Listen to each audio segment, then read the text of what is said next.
Slavi, you're up to 6 goals already for this season with that goal at Yeovil. How do you assess your performances in the last couple of months, particularly? Yeah, I think ever since I came into the team around the start of October, it's been quite positive. I've managed to get myself a few goals, and I've managed to obviously contribute to a couple of wins, which is the most important thing. So hopefully I can kick on, kind of stay in the team and continue to do so. You've had to manage your body a little bit through this period of adapting back to full-time football. You had a bit of a knock recently as well. How much have you been enjoying that sort of process of going through it? A lot. Obviously, I knew coming into full-time football it'll probably come with little setbacks like that. But as long as it's nothing major and it's not keeping me out for a long time, I'm just happy to keep going, and hopefully we can overcome those little ones and then get a clean run in the team and see where that takes me.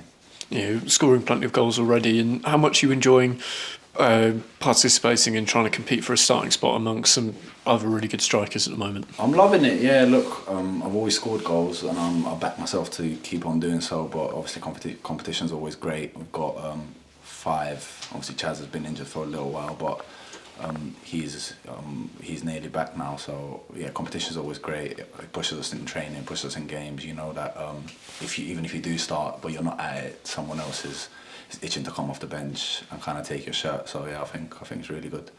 And looking ahead to this weekend, how much are you looking forward to being back at Roots Hall and playing against Altrincham? Yeah, I can't wait. I haven't had that many games at Roots Hall. Probably not as many as I would have liked. So just playing obviously in front of a packed out Roots Hall, which is near enough every week.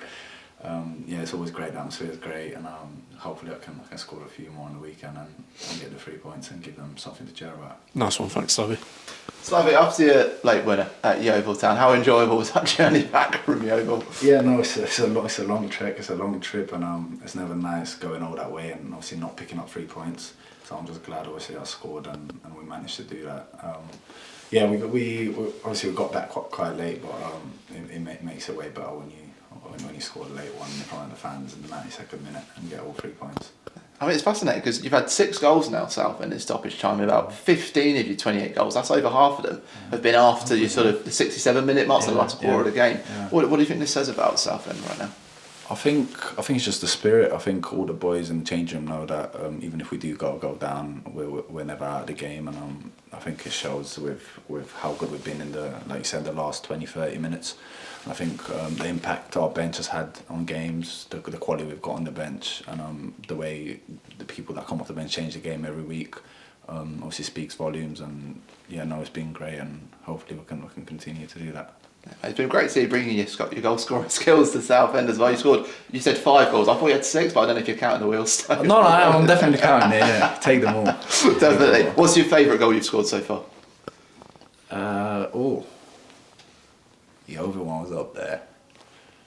I think the shot goal, because it was my first one at Roots Hall. I'd probably say that, but the Morecambe one was good as well. It was a long away trip. I'll probably go with the other one, yeah. Yeah, because I think you had all the fans there as well, didn't you, on the road as well. Yeah, definitely. I mean, you're knocking on the door with Andy Dallas is obviously leading the way with a goal scoring. But you're knocking on the door, as he said anything.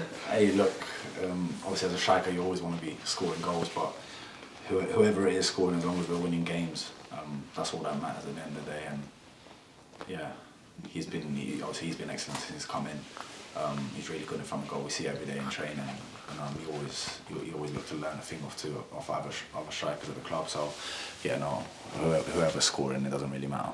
Yeah, it's a good point you touched on there, because obviously Andy's bringing a lot of EFL experience in the National League. Tom Hopper as well with experience. How did you sort of draw on that experience as a young striker? Yeah, I think every single day, I think all of us probably bring something a little different.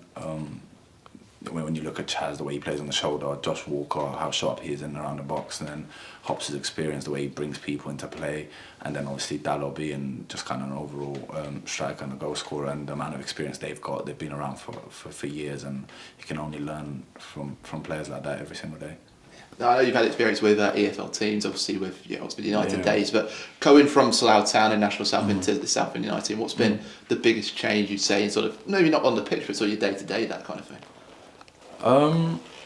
Obviously full time is a massive difference. I already kind of knew that, but it also puts you it also puts you in better shape. I think you feel way better going into games because you're training every day, obviously gearing up to that one game in comparison to being part-time training on Tuesdays and Thursdays.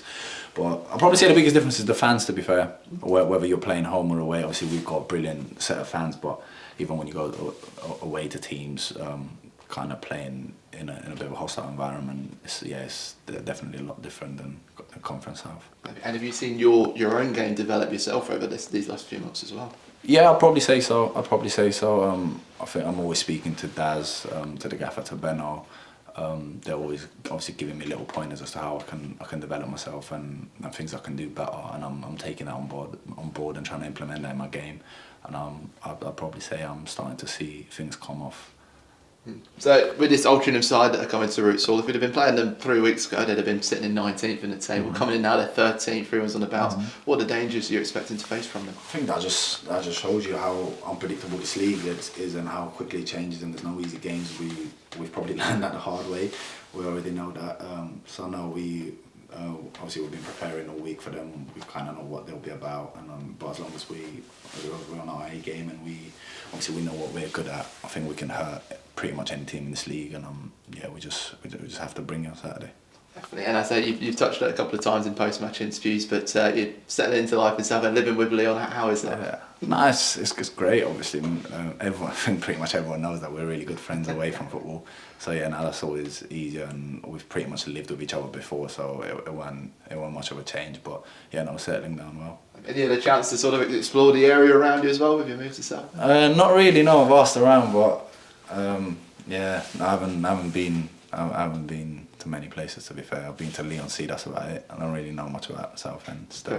Fair enough. Of course, I don't know if this is an interest point as well, but with the Ashes coming up this weekend, you into cricket? I know some of the players been having a go at cricket. Is that something you're into at all? No, I'm not into it. No, I couldn't tell you a thing about cricket, but obviously Cam told me the other day that's in England against Australia playing. Yeah, so hopefully England win, I guess. Home nation. Thank you.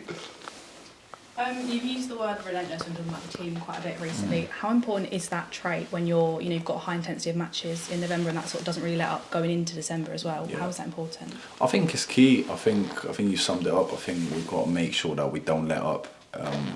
Obviously, whether that means when we get a couple wins on the board, we kind of still prepare the same way, we approach every single game the same way. But also in games, just knowing that the game's not done at 60, the game's not done at 70, we just got to be relentless and just keep going and just keep applying ourselves from minute one all the way to the end. And then Saturday was the 9th clean sheet in all competitions of the season. What does that stat sort of say about the solidity of the team's defence? 9, is that what we're on, yeah? 9 out of 18, yeah. No, it's always great. Look, obviously as a striker, we know that we can score goals and sometimes not win your games, but if you know you got a back 5 or a back 6 to kind of rely on, and obviously you know they'll near enough guarantee you a clean sheet, or they might concede one, it puts you in a better position, and it kind of gives you the confidence to go into the game knowing that if you just do your job, you probably end up coming away with 3 points. Thanks. When you were at Slough and you were training just twice a week, did you do other training around that? Did you work, or what were you sort of doing? No, I didn't work for about 2 years. People obviously used to kind of get onto me because of the way my routine was. But yeah, no, I always, as soon as I left full-time football, I said to myself, I'll give myself a certain time period where I'll try and obviously get back into full-time football. So yeah, I was just trying to squeeze in as many sessions as possible during the week and just find people who are kind of in the same position as me and just do a bit of extra work, because Tuesdays and Thursdays definitely wasn't enough. But yeah, that's kind of I think helped me massively to kind of get back into full-time football. What was that time limit then? Is it getting close when you came to Southend, or was there still a little bit left? Initially I said a year, but my first year didn't really go as planned, so then I gave myself another year, and then obviously I got the move here, so yeah, it was nearly coming to an end, to be fair. So what would you have done if you weren't? What would you have gone into if Southend hadn't come in and you'd given up on full-time football? What would you be doing right now? Just something easy, not easy. Let me not say easy, but like a retail job or a warehouse job, something that you just got to turn up and just do whatever and just go home. Yeah, but has football always been your sort of biggest dream? Because you moved over here when you were 12, wasn't it? I was 10, 11-ish, but yeah, no, even before that, no, that's always been my dream. That's always the one thing I've loved doing, and obviously going to school, there was no plan B. I always kind of wanted to be a footballer, and kind of put all my eggs into that one basket. And yeah, hopefully we can kick on now and make a career out of it. Yeah, because how hard was it changing countries at such a young age? Yeah, it definitely was. Obviously leaving all your friends behind. Yeah, and it was a bit of an adjustment. Obviously not speaking the language coming over, but obviously I had my family with me, so that made it a whole lot easier. And I'd probably say I settled in pretty quickly over here. Obviously I made friends pretty quickly when I went to school. So yeah, but yeah, it was definitely a challenging time in my life.